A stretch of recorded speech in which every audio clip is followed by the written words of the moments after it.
Now the news has spread wide and fast, and the German Premier League is back, but coronavirus is still spreading. So exactly how do authorities intend to pull through the resumption of the Bundesliga? Thomas Sparrow is political correspondent with our partners DW.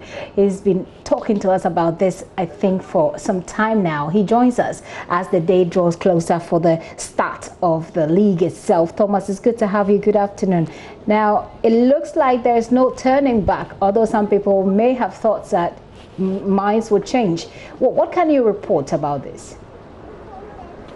There is a big protocol in place, Gifty, for the resumption of the Bundesliga here tomorrow. Let's not forget that this is the first of the big European football leagues to restart. So it's also a decision that's being watched very closely across the continent, and I would say also in other continents, as to how that resumption will actually take place. When we talk about that protocol that has been announced, it is a very detailed protocol which establishes absolutely everything related to the matches before, during and afterwards. So what, for example, teams are allowed to do before the games.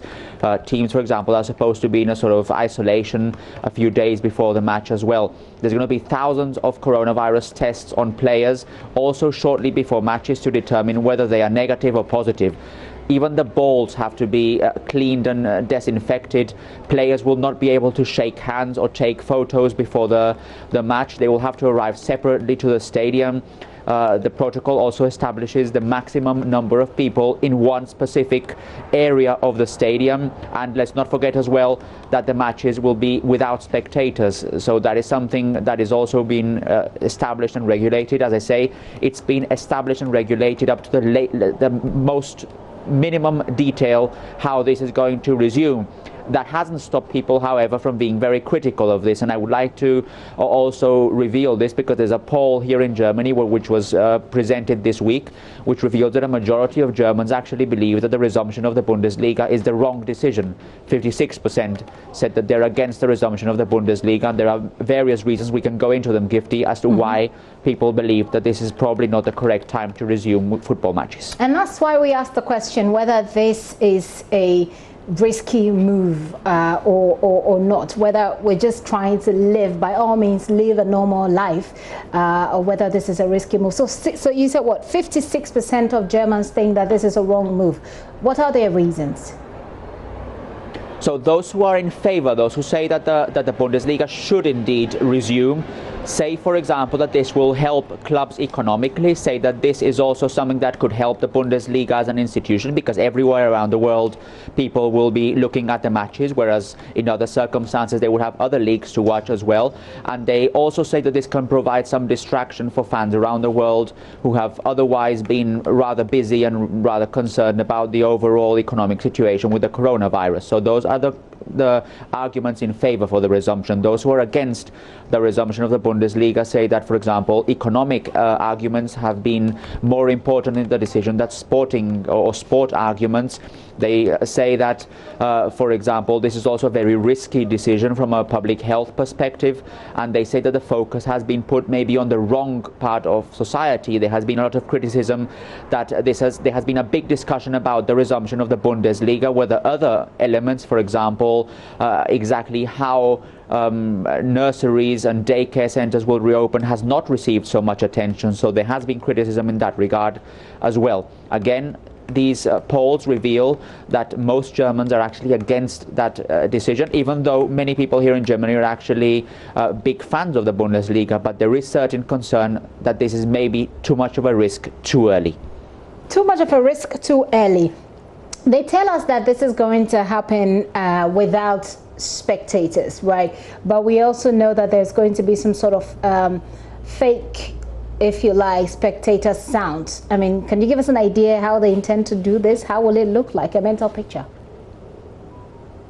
That's exactly the case, Gifty. You won't have the spectators in the stadium, but football matches will be broadcast, and the idea for fans is at home to try and have as good an experience as possible, obviously considering the circumstances, because it's going to be a very strange resumption of the Bundesliga when you consider that there will be no fans in the stadium. Fans are also not allowed to gather surrounding the stadium. That's also banned. You may know that social distancing measures here in Germany only allow people from 2 households to meet maximum.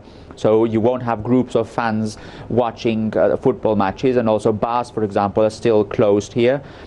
So that's one element which will give you an idea of what the type of football match will be like. And at the same time, I think many players are also aware that they have a big responsibility when it comes to these football matches. There's a lot of interest here involved. There are a lot of concerns also here involved when it comes to the resumption of the Bundesliga. And as I said earlier, this is something that's being watched very closely abroad, because most international leagues, not only here in Europe but around the world, are also discussing these same issues.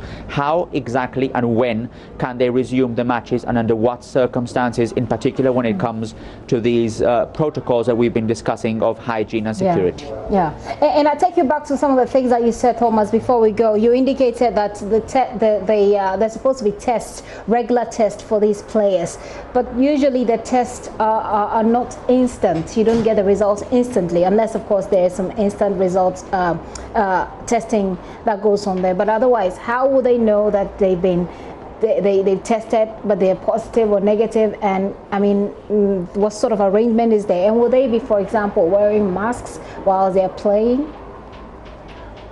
No, they won't be wearing masks while they're playing, but everyone on the sidelines will have to wear masks if at all possible. So, for example, the manager and the players on the bench will have to wear a mask. Obviously, when the manager shouts something to the players, he will have to take his mask off. But in general, everyone who's not on the pitch will have to wear a mask. And regarding the tests, there are thousands of tests that are going to be used for players, and players will have to pass several tests, negative tests, before actually being allowed to play. They will also have a very strict quarantine, and I would like just to share one example that came out just today or in the last few hours of one manager who decided to leave the isolation of the team before the match to try and buy some toothpaste. And because he was found outside of his hotel concentration, of the hotel isolation, he will not be able to join the match tomorrow, and he will have to be tested once again. So that gives you an idea of how this is happening. There have been tests that have resulted positive, and in many cases those players have been isolated. But for example, in Germany's second division, one complete team was quarantined after a few players tested positive.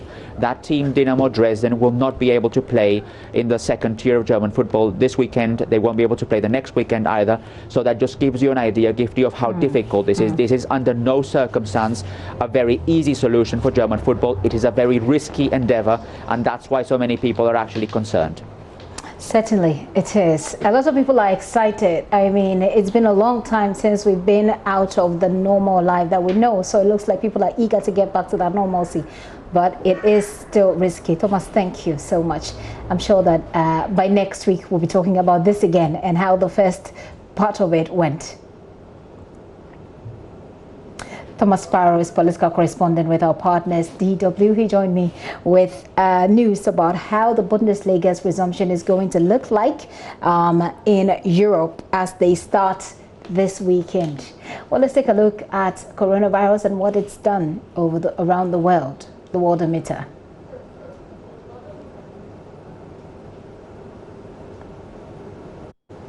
4,570,210 cases so far.